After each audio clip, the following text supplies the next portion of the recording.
Hello বন্ধুরা, আমি আছি এখন ঐতিহাসিক চৌধুরী বাজারে।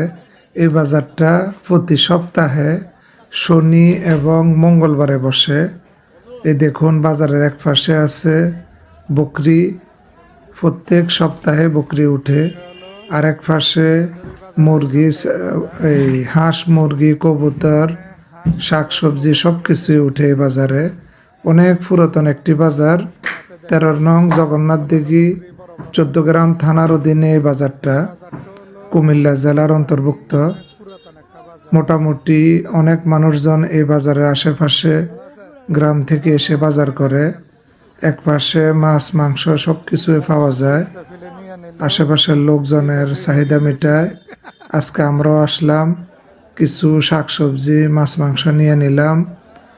আজকে সবজির দাম মোটামুটি ভালোই আছে, বেশি একটা নাই, শীতকাল, এজন্য সবজির দাম মোটামুটি মানুষের সাধ্যের মধ্যেই আছে। সকল ধরনের তাজা শাকসবজি পাওয়া যায়। আপনারাও আসতে পারেন চৌধুরী বাজারে, এসে নিজের নিত্য প্রয়োজনীয় জিনিসগুলো নিতে পারেন। ধন্যবাদ সবাইকে এতক্ষণ মনোযোগ দিয়ে ভিডিওটা দেখার জন্য।